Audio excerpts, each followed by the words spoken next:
안녕하십니까. 날이 참 덥습니다. 건강히 잘 보내시기 바라고요. 자, 오늘은 내려놓기 위해서는 움켜쥐어 봐야 한다라고 하는 제목으로 말씀을 나누어 보도록 하겠습니다. 이제 우리가 아이들한테도 그렇고 뭐 서로에게 격려할 때도 그렇고 뭔가를 이제 놓아버려라, 마음을 비워라 이런 얘기를 하지만 이제 사실 그 이치를 따져보면 뭔가를 이제 비워버리고 놓아버리기 전에 우리가 잡는 과정이 있어야 되죠. 그게 선행이 되어야 되죠. 그래서 딴 거를 잡으려면 이제 내가 잡고 있는 걸 놓아야 되지만 어찌됐건 놓으려고 하면은 먼저 움켜잡는 그 과정이 있어야 한다. 원래 빈손이었다면 사실은 이거는 결핍이죠. 원래 아무것도 없었으니까 이런 이제 얘기를 할 수 있겠습니다. 그래서 우리가 아이한테 뭐 양보해야지 뭐 이렇게 이야기하면 이 아이는 싫어 내 거야 이렇게 움켜쥐지 않습니까? 그런 과정이 발달 과정이거든요. 움켜쥐어 보지 않은 사람이, 즉 욕구를 충족해 본 경험이 없는 사람이 별거 아니네 이렇게 말하기는 어렵다는 겁니다. 또 그렇게 말을 하더라도 뭐 여우의 심포도 얘기가 되기가 쉽다는 거죠. 그래서 이제 우리가 욕구를 이야기할 때는 이제 메슬로우라는 심리학자의 욕구 단계설이 뭐 좀 보편성을 가지고 있다고 할 수 있겠습니다. 그 사람은 한 5가지로 나누었죠.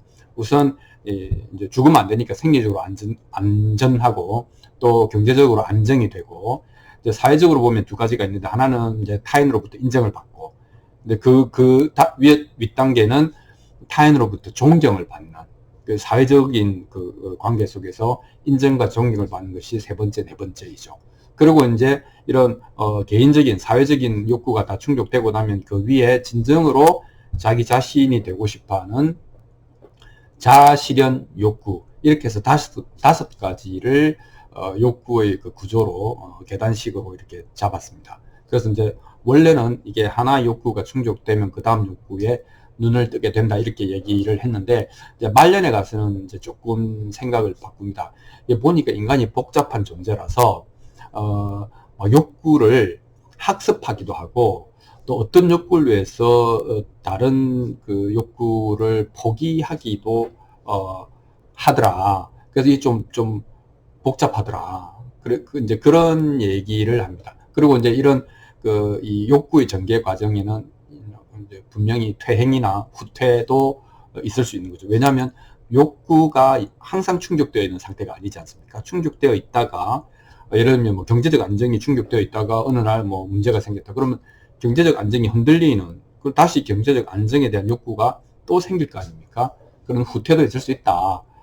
이제 그런 얘기고, 또 나이가 들면서 뭐 병에 걸린다든지 죽음을 생각하게 된다든지 이런 처음 닥쳐보는 문제가 생기면 역시 또 이제 흔들리게 되겠죠. 그건 또다시 다른 충족돼야 될 욕구를 낳기 때문에 이 욕구들은 항상 변하고 변화 속에 있다 이렇게 이야기를 할 수 있겠습니다. 만약에 이제 그렇지 않다고 하면 진짜 득도한 사람이거나 아니면 조금 지적으로 게으른 사람이다 이렇게 이야기를 할 수가 있겠죠.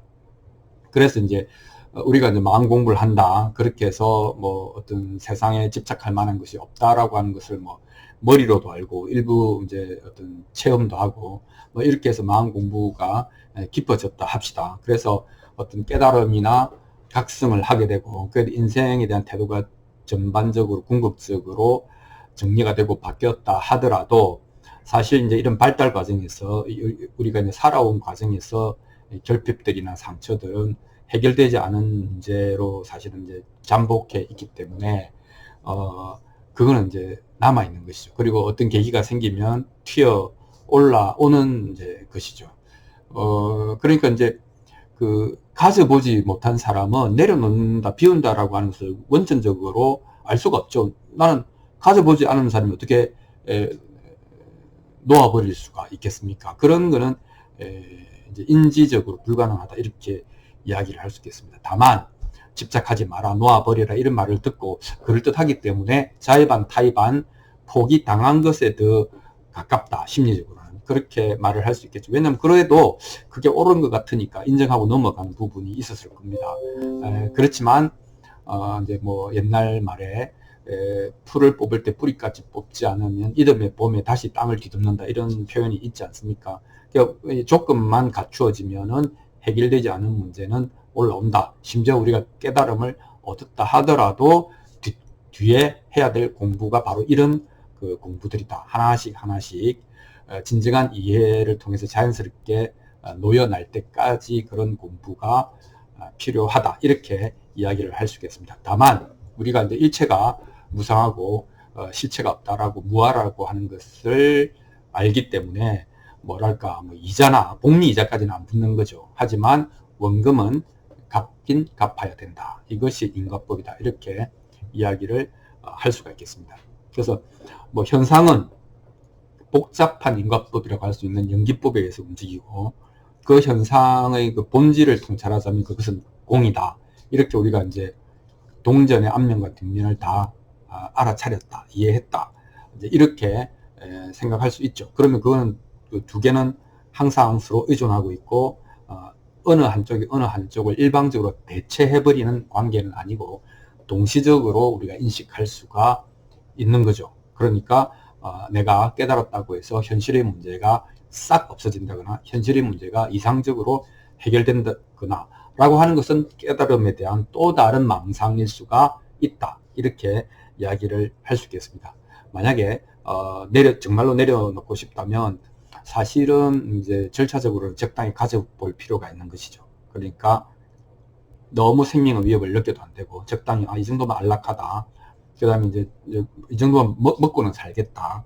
그 다음에 자기가 선택한 분야에서 인정도 받아보고 자기가 하는 일에 대해서 와 당신 그 대단하다라고 존경도 한번 받아보고 그리고 자기가 그 되고 싶은 캐릭터나 자기가 관심 있는 곳에 몰두해 보기도 하고 이런 작은 이제 그 가져봄 이건 이제 필요한 과정이다 이렇게 생각을 합니다. 왜냐하면 그거에 없으면 그런 경험이 없으면 관념적으로 그 경험을 대체하고 관념적으로 무상과 무아를 이제 적용시키기 때문에 나중에는 다 이제 문제가 될 소지가 있다 이렇게 이야기를 할 수 있겠습니다. 그러면 이런 경험, 이런 치열하게 살아왔던 경험은 나중에 우리가 이제 마음의 진보를 위한 다 이제 자산이 된다 이렇게 이야기를 할 수 있겠습니다. 그래서 이제 이렇게 정리를 할 수 있겠죠. 우리는 결국은 잡은 다음에야 놓을 수 있다 이렇게 이야기를 할 수 있겠습니다. 생명이 있고 에너지가 있기 때문에 우리는 열심히 하고 싶은 일을 해서 성취할 수 있는 것들은 성취해도 좋다. 성취할 필요가 있다. 이렇게 이야기를 할 수 있겠습니다. 무상하고 무아죠. 무상하고 무아이지만 이것을 머리로 아는 것은 뭐 여우의 심포도 내지는 달리지는 않고 막 그 엔진을 공회전시키는 것과 같다. 이렇게 이야기를 할 수 있겠습니다. 자, 그럼에도 불구하고 이치적으로 보면 무상하고 무아하기 때문에 내 앞에 펼쳐지는 모든 현상들에 대해서 내가 경험을 하든 경험을 하지 않았든 내가 획득을 했든 여전히 결핍 상태이든 이것은 그냥 무상하고 무하다라고 퉁칠 수 있습니다. 하지만 그것은 어떻게 보면은 아직은 완전하지 않는 어쩌면 임시방편일 수 있다 하는 것이죠. 그래서 그 깨달음 뒤에도 익숙해지는 공부가 있다라고 다들 얘기하는 것 같습니다. 그리고 이런 것들은 잠복해 있는 이런 문제들은 실습 문제로 다 출제가 됩니다. 그래서 다 풀어야 되는 문제가 된다 이렇게 이야기를 할 수 있겠습니다. 그래서 옛날 말에 그물이 띄엄띄엄 해도 놓치는 거 하나 없다. 뭐 천망회회 소이불루 이런 표현이 있지 않습니까? 그래서 마음속에 깊숙이 들어가 있는 그런 것들은 다 해결해야 된다 이렇게 이야기를 할 수 있겠습니다. 그래서 우리가 마음 공부하는 사람들이 왜 현실을 치열하게 충실히 그리고 순간을 영혼처럼 살아야 되는가 그건 분명한 것이죠. 마음 공부가 그런 거라는 것이죠. 그래서 마음 공부가 이 충실하게 사는 것, 이 순간에 몰두하는 것 이것이 사실은 출발점이고 목적지다 이렇게 이야기를 할 수 있고 그 다음에 나중에 가면은 다 이것이 내 마음 공부에 도움이 되는 거였구나 하는 것을 느낄 수 있다 이렇게 이야기를 할 수 있겠습니다. 자, 오늘은 내려놓기 위해서는 움켜쥐어 봐야 된다 라고 하는 제목으로 말씀을 드려보았습니다. 감사합니다.